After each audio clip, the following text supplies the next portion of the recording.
Hello students, நம்ம previous வீடியோவில் உங்களுக்கு மாடல் கொஸ்டின் பேப்பர் போட்டிருந்தோம். அதுக்கான கீ ஆன்சர்ஸ் வீடியோ அடுத்த வீடியோ போடுறோன்னு சொல்லியிருந்தோம். இப்போ அந்த கீ ஆன்சர்ஸ் இந்த வீடியோவில் உங்களுக்கு கொடுத்துருக்கேன்.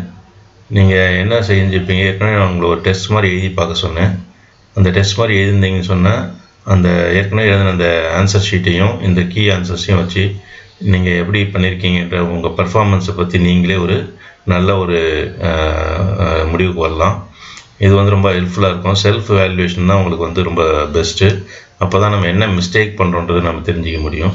இப்போ பாருங்கள், இதில் 1 மார்க்கை பொறுத்த வரைக்கும் நம்ம ஏற்கனவே சொல்லியிருக்கிறேன். இதுக்கு ஆன்சர் எழுதும்போது ஆன்சர் ஷீட்டில் கொஷின் நம்பர் போடணும், அப்புறம் அந்த கொஷினுக்கான ஆப்ஷன் போடணும், அதுக்கப்புறம் அதுக்கான ஆன்சர் போடணும். இந்த ஆப்ஷன் ஆன்சர் ரெண்டையும் சேர்த்து எழுதினா தான் உங்களுக்கு மார்க் கொடுக்கணும்னு சொல்லிட்டு வேல்யூவேஷன் சென்டரில் ஒரு இன்ஸ்ட்ரக்ஷன் ஒரு இயர் கொடுப்பாங்க.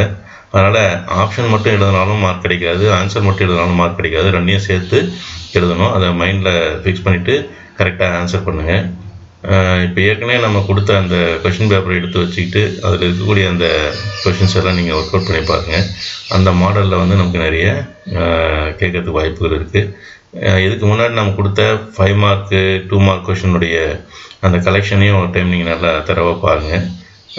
நல்லா பார்த்துட்டு அதில் இருக்கக்கூடிய கொஷின்ஸையும் நல்லா ஒர்க் அவுட் பண்ணுங்கள்.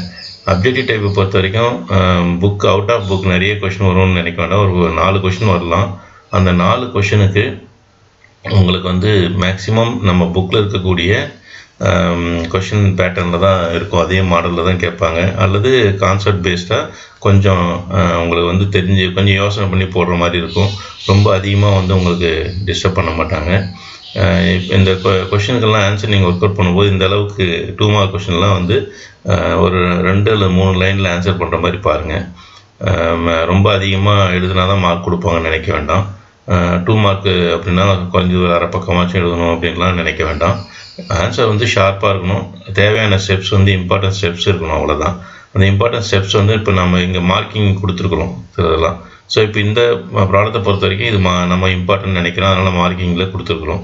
ஸோ நம்ம போடக்கூடியது நீங்கள் ரெகுலராக ஒர்க் அவுட் பண்ணிங்கனே போதும். அதுலேயே எல்லா இம்பார்ட்டன்ட் ஸ்டெப்ஸும் வந்துடும். அதுக்காக நீங்கள் தனியாக இது இம்பார்ட்டன்ட் ஸ்டெப்பாக இருக்குமா இருக்காதான்னு யோசிக்க வேண்டியதில்லை. ரெகுலராக நீங்கள் கிளாஸ் ஒர்க்கு எப்படி பண்ணீங்களோ அதை அப்படியே பண்ணிகிட்டே வந்தீங்கன்னா போதும். அதுலேயே உங்களுக்கு தேவையான ஸ்டெப்ஸ் எல்லாம் வந்துடும். ப்ராப்ளத்தை நிறைய லென்த்தியாக போடுறதை விட்டுட்டு என்ன ப்ராப்ளத்தில் டேட்டா கொடுத்துருக்காங்க, அந்த ப்ராப்ளத்து டேட்டாவை நம்ம எப்படி நம்ம ப்ராப்ளத்துக்கு யூட்டிலைஸ் பண்ணுறது, என்ன ஃபார்முலா யூஸ் பண்ணணும், கொடுத்த டேட்டா வச்சு என்ன கேட்டுருக்குறாங்க, டேட்டாவையும் நமக்கு அந்த ஃபார்முலாவையும் லிங்க் பண்ணக்கூடிய இதெல்லாம் என்ன அப்படின்றத பார்த்துட்டு ரொம்ப ஷார்ப்பாக நம்ம அந்த ப்ராப்ளத்தை அட்டன் பண்ணலாம். நீங்கள் ரொம்ப யோசனை பண்ணி நிறைய லென்த்தியாக போட்டுட்ருக்க வேண்டாம், டைம் வேஸ்ட் ஆகும். அதே மாதிரி கொஷின் செலெக்ஷன் கரெக்டாக இருக்கணும். கொஷின் செலெக்ஷன் ரொம்ப முக்கியம். ஏன்னா ஒரு கொஷின் பேப்பரில் பார்த்தீங்கன்னு சொன்னால் ரொம்ப டைம் எடுக்கிற கொஷினும் கொடுத்துருப்பாங்க. அதே மாதிரி ஈஸியாக ஒரே 1 or 2 ஸ்டெப்ஸில் போடுற மாதிரி கூட கொடுத்துருப்பாங்க. ஈவன் 5 மார்க் கொஷினாக இருந்தால் கூட சம்டைம்ஸ் ஒரு 2-3 ஸ்டெப்பில் வர்ற மாதிரிலாம் கூட கேட்கறதுக்கு வாய்ப்புகள் இருக்குது. அதனால் நீங்கள் எல்லாமே நம்ம 5 மார்க் கொஷின்னா ஒரு 1.5 பேஜ் போடணும் அப்படின்லாம் இல்லை. சில நேரங்களில் அது பார்த்தீங்கன்னா ஒரு 4-5 ஸ்டெப்ஸ்லேயே முடிஞ்சிற மாதிரி கூட இருக்கும். அதனால் ப்ராப்ளம் ஒர்க் அவுட் பண்ணும்போது நமக்கு என்ன நீடு இருக்கோ அதை மட்டும் நீங்கள் யோசிங்க. தேவையில்லாதெல்லாம் எழுதிட்டு இருக்க வேண்டாம். ஸ்டெப்ஸ் ரொம்ப லென்த்தியாக போட்டால் நமக்கு மார்க் நிறைய கொடுப்பாங்கன்னு நினைக்க வேண்டாம். சரியா? அது அந்த இது பார்த்துக்கோங்க. சில இம்பார்ட்டன்ட் சாப்டர்ஸு டாபிக்ஸ் எல்லாம் உங்களுக்கு ஏற்கனவே நம்ம கலெக்ட் பண்ணி கொடுத்துருக்குறோம். அதில் இருக்கக்கூடிய எல்லா ப்ராப்ளத்தையும் என்ன பண்ணுங்கன்னா எல்லாம் ஒவ்வொன்றையும் ஒரு முறைக்கு 2 முறை ஒர்க் அவுட் பண்ணி பாருங்கள். ஸோ இப்போ நமக்கு எக்ஸாமினேஷன் டைம் நெருங்கிட்டுருக்கு. அதனால் கொஞ்சம் ஃபாஸ்ட்டாக ஒரு டைம் டேபிள் போட்டுக்கிட்டு அந்த டைம் டேபிள் படி நீங்கள் மேத்ஸ் கம்ப்ளீட்டாக முடிக்கிறதுக்கு முயற்சி பண்ணுங்கள். மேத்ஸ் நீங்கள் பயப்படுற அளவுக்கெல்லாம் ஒரு பெரிய ஒன்றும் இது கிடையாது. ஜஸ்ட் அப்ளிகேஷன் தான். ஃபார்முலா தெரியணும், அந்த ஃபார்முலாவை எந்தெந்த இடத்துல நம்ம பயன்படுத்துகிறோன்னு தெரியணும். தெரிஞ்சதுன்னு சொன்னால் நிச்சயமாக நம்ம மேத்ஸில் சென்டம் வாங்கிடலாம். அப்ளிகேஷன் யூஸ் பண்ணுறதுக்கு முன்னாடி ஒரு ஃபார்முலா யூஸ் பண்ணணும்னு சொன்னால் என்ன டேட்டாஸ் தேவை அப்படின்றத பார்க்கணும். அந்த இது பண்ணணும். இது பாருங்கள், இப்போ கொஷின் நம்பர் 38ல் இந்த டயக்ராமில் இந்த ஒயிட்டாக இருக்கக்கூடிய அந்த பார்ட் மட்டும், அந்த ஒயிட் லைனில் இருக்கு இல்லையா, அது மட்டும் போட்டால் போதும். இந்த பிக்சர் எக்ஸ்ட்ரா நமக்கு ஒரு ஜஸ்ட் ஒரு அட்ராக்ஷனாக கொடுத்துருக்குறாங்க. இது மட்டும் போட்டால் போதும். இதில் இந்த மாதிரி இடங்களில் ஃபிகருக்கு மார்க் உண்டு. இந்த அடுத்து 39ல் பார்த்தா இந்த ஃபிகருக்கு வந்து மார்க் கிடையாது. ஏன்னா இது 38ல் நம்ம அந்த டயக்ராமை பேஸ் பண்ணி தான் ப்ராப்ளமே போட்டுட்ருக்குறோம். அதனால் அந்த டயக்ராம் இல்லைன்னு சொன்னால் இந்த ப்ராப்ளம் போடுறதுல சிரமம் இருக்குது. அதனால் மார்க் கொடுத்துருக்காங்க. பட் இந்த 39ல் இந்த பக்கெட்டோட ப்ராப்ளம், இந்த பக்கெட்டோட படம் இல்லைனாலும் நம்ம என்ன பண்ணலாம், இந்த ப்ராப்ளத்தை வந்து சால்வ் பண்ண முடியும். அதனால் இந்த இதெல்லாம் கொஞ்சம் நோட் பண்ணிக்கோங்க. அப்புறம் இந்த தியரம் வரக்கூடிய இதில் ஒரு முக்கியமான பாயிண்ட் கீழே நோட்னு கொடுத்துருக்கோம் பாருங்கள். ஃபிகர் போடலன்னா மார்க் வந்து ஸ்டேட்மெண்ட் மட்டும் கொடுக்கணுன்ற இது தொடர்ந்து ஒவ்வொரு வருஷமும் கொடுத்துட்டு வராங்க. இந்த வருஷமும் அப்படி தான் இருக்கும். அதனால் என்ன காரணம் அப்படின்னா அது ட்ரிவியல் தான்.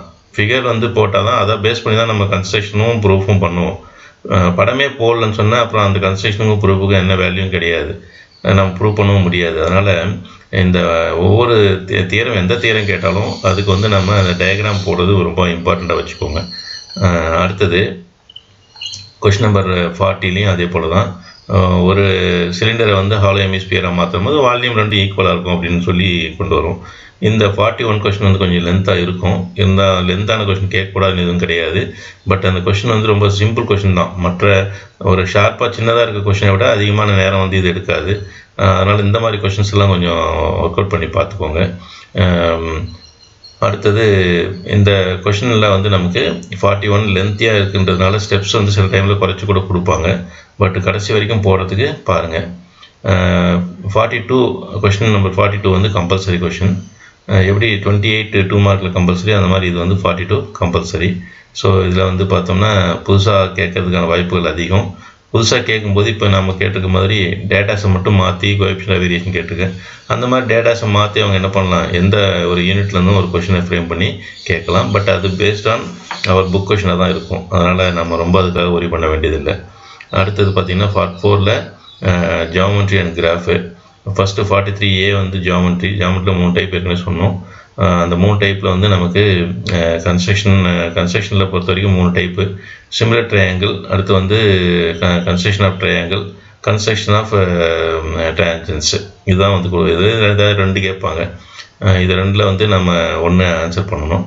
இது பார்த்துக்கோங்க இது எப்படி பண்ணணும்னு. அடுத்து கிராஃபை பொறுத்த வரைக்கும் நமக்கு ஏற்கனவே சொன்னது தான். வேரியேஷன் ஆஃப் கிராஃப்ஸ் வந்து ஒன்றும், அடுத்து வந்து குவாட்ராட்டிக் கிராஃப் ஒன்றும் கொடுப்பாங்க. அப்படி தான் கொடுக்கணும்னு ஒன்றும் இல்லைன்னு நான் ஏற்கனவே சொல்லியிருக்கேன். ப்ளூ பிரிண்ட் இல்லைன்றதுனால அப்படி கொடுக்கணும்னு நம்ம எதிர்பார்க்க வேண்டிய அவசியம் கிடையாது. ரெண்டுமே கூட வேரியேஷன் ஆஃப் கிராஃபும் கொடுக்கலாம், இல்லை ரெண்டுமே கூட குவாட்ராட்டிக் கிராஃப் கொடுக்கலாம். ஆனால் மோஸ்ட்லி வந்து டீச்சர்ஸ் அந்த மாதிரி கொஷின் பேப்பர் செட்டர்ஸ் அந்த மாதிரி திங்க் பண்ணுறதில்ல.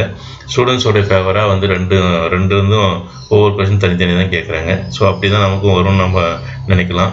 ஸோ உங்கள் ஹார்ட் ஒர்க் பண்ணிங்கன்னு சொன்னால் டெஃபினட்டாக உங்களுக்கு ஒரு நல்ல மார்க் கிடைக்கும். ஹார்ட் ஒர்க் வந்து உங்களுக்கு ஒரு நல்ல மார்க்கையும் அதே நேரத்தில் வந்து நமக்கு நல்ல ஒரு லைஃபையும் கொடுக்கும். அதனால் இந்த 10th வாங்குகிற மார்க் வந்து நமக்கு ரொம்ப இம்பார்ட்டன்ட். ஏன்னா அடுத்து நம்ம +1 +2ல் இதை வச்சு தான் நம்ம வேறு குரூப் செலக்ட் பண்ண போகிறோம்.